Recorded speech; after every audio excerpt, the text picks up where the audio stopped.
vamos a ver otro ejemplo de series de Fourier, que son las series de Fourier en senos y cosenos. Para ello vamos a utilizar el resultado de resolver este problema de contorno, que era el problema para la ecuación del oscilador armónico con condiciones de contorno periódicas en un intervalo de longitud 2L. Ojo, L es la mitad de la longitud del intervalo, no la longitud, como en otros ejemplos. Las autofunciones que obteníamos eran las siguientes.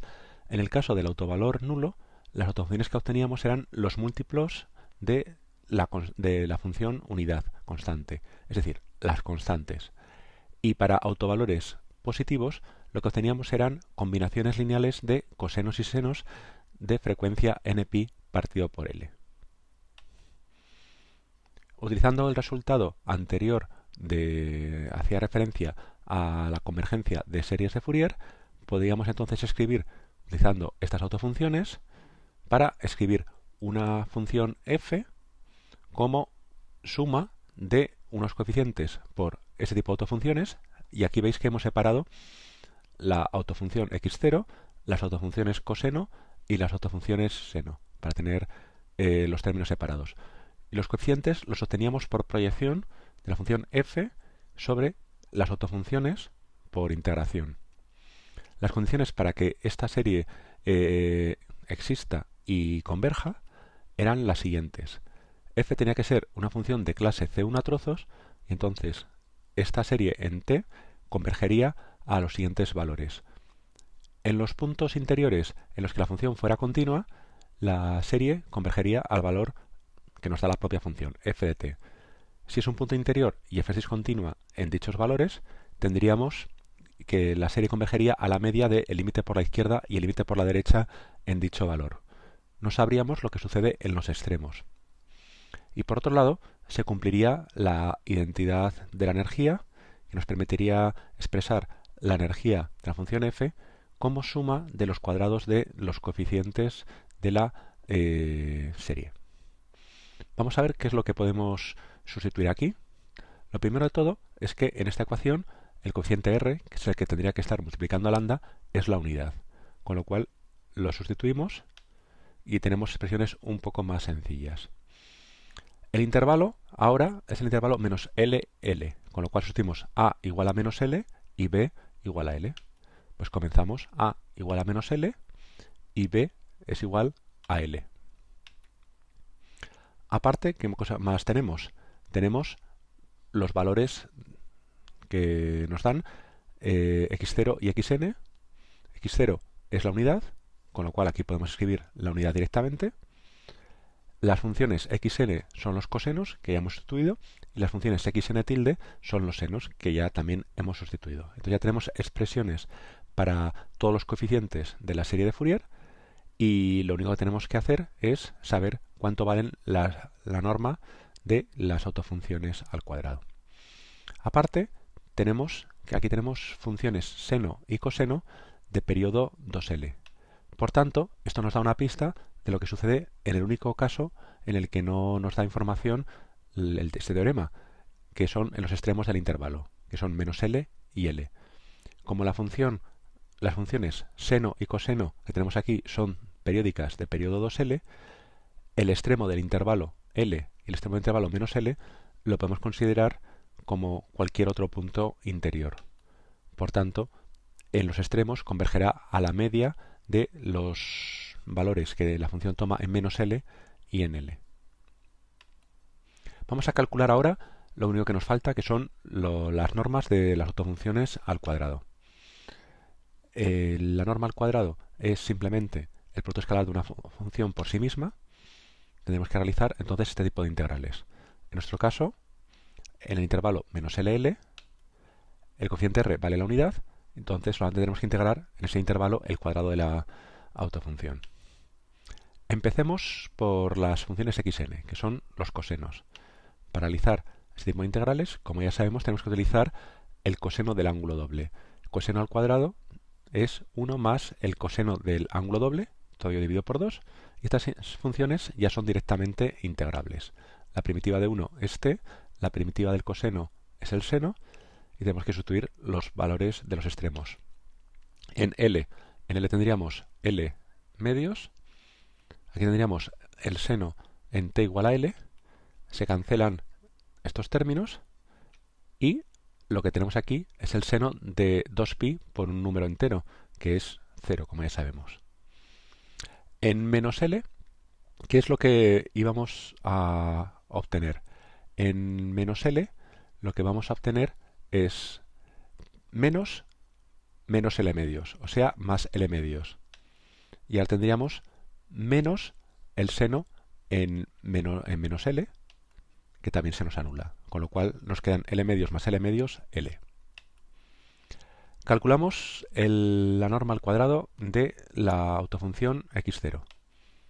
Producto escalar de ella por sí misma, habría que realizar esta integral en el intervalo menos LL, R sigue valiendo 1, y esta es la función constante unidad, con lo cual lo único que tenemos que hacer es la integral de 1, es decir, 2L.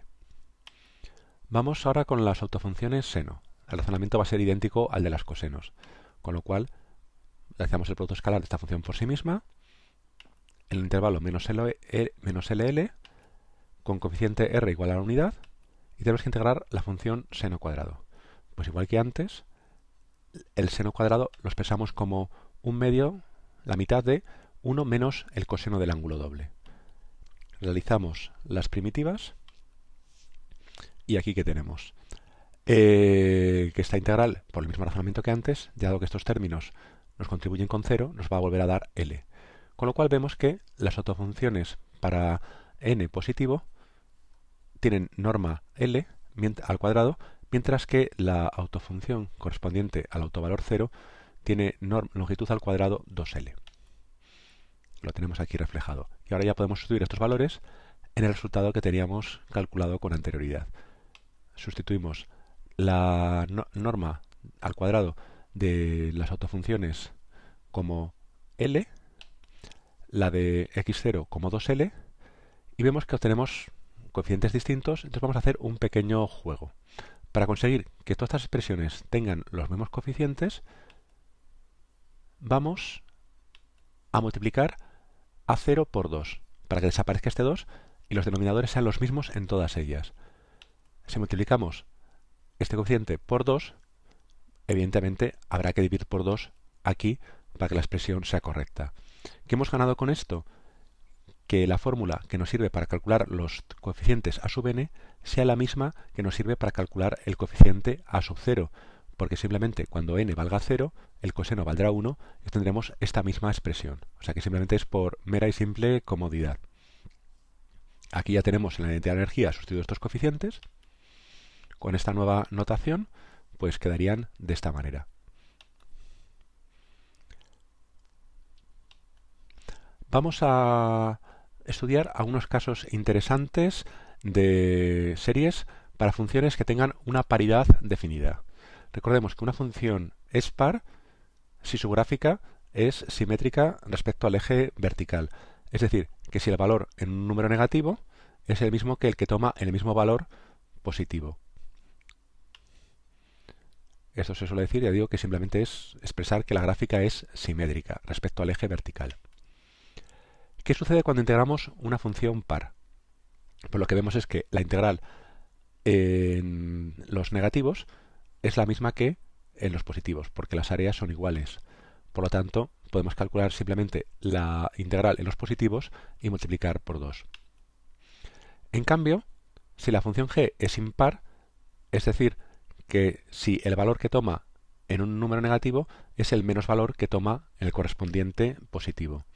En este caso, vemos que la gráfica es antisimétrica y si queremos calcular la integral en un intervalo simétrico, es decir, entre menos L y L, el área que tenemos a la izquierda es menos el área que tenemos a la derecha. Por lo tanto, se me va a cancelar la parte de la integral, la parte del área de la izquierda con la de la derecha. Es un resultado interesante y que nos va a simplificar muchas cuentas cuando calculemos series de Fourier en senos y cosenos de funciones que tengan una paridad definida. Por ejemplo, esto nos va a ser útil cuando trabajemos con funciones pares, como por ejemplo la función coseno o las potencias pares de t. En cambio, serán funciones impares la función seno y las potencias impares de t. ¿Qué sucede cuando multiplicamos una función par por una función par? Pues que esta propiedad se seguirá manteniendo. Obtendremos una función par. En cambio, cuando multipliquemos una función par por una función impar, nos aparecerá el signo menos y tendremos una función impar. Cuando multipliquemos una función impar por una función impar, el menos por el menos nos va a dar un más y acabaremos en una función par. Esto es útil a la hora de realizar las integrales de Fourier que veíamos al principio de este vídeo. Aquí las tenemos. Tenemos que integrar en intervalos simétricos de menos L hasta L funciones coseno que son pares por una función f y funciones impares como son los senos por una función f. Entonces, si f es una función impar, impar por par va a ser una función par e impar por impar va a ser una función par. Por tanto, aquí lo que vamos a tener es que este integrando será impar y todos estos coeficientes entonces van a ser nulos. En cambio, estos que tenemos aquí serán el resultado de integrar una función par y será el equivalente a calcular solamente la integral en los positivos, entre 0 y L, y multiplicar por 2 después. Entonces, lo que nos va a quedar en este caso, al ser nulos todos los coeficientes a sub n, es una serie en la que solamente van a aparecer senos. Con lo cual, si os fijáis un poco, la manera de calcular los coeficientes y el obtener una serie en la que solo aparezcan senos, es decir, que todos estos términos son nulos, estamos recuperando la serie de senos en el intervalo 0L. O sea que la podemos ver como un caso particular, en el que una función entre 0 y L se extiende a los negativos como una función impar. Sabemos que en este caso la serie converge en los extremos al valor media en menos L y L. Pero como la función en este caso es impar, podemos sacar el signo menos y estos dos términos se nos van a cancelar por el resultado de imparidad. Y esto es precisamente lo que teníamos en la serie de senos, que en los extremos del intervalo la serie convergía al valor 0.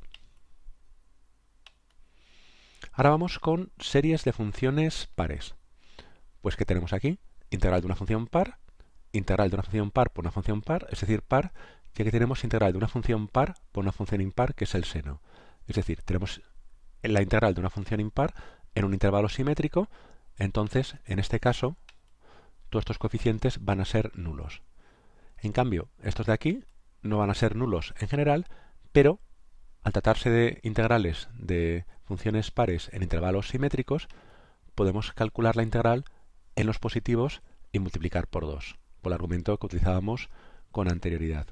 Entonces veis que recuperamos de esta manera las series en cosenos, porque estos términos b sub n con los senos van a desaparecer. Es una serie en la que aparecen el término constante y los términos con cosenos. ¿Qué sucede en este caso en los extremos menos L y L? Que la serie converge a la media de estos dos valores. Pero, como la función es par, la función en menos L toma el mismo valor que en L, con lo cual, en este caso, la serie va a converger al valor de la función en el extremo L, precisamente utilizando el argumento de paridad. Esto nos va a ser útil y lo vamos a recordar cuando estudiemos de nuevo las series de cosenos. Con lo cual, fijaros que en este caso, en el extremo L, la serie converge al valor f de L, es decir, al valor que nos da la propia función, que es el valor correcto.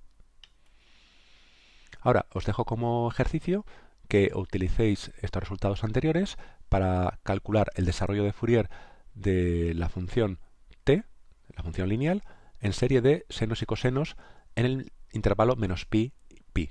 Fijaros que esta función tiene una paridad bien definida.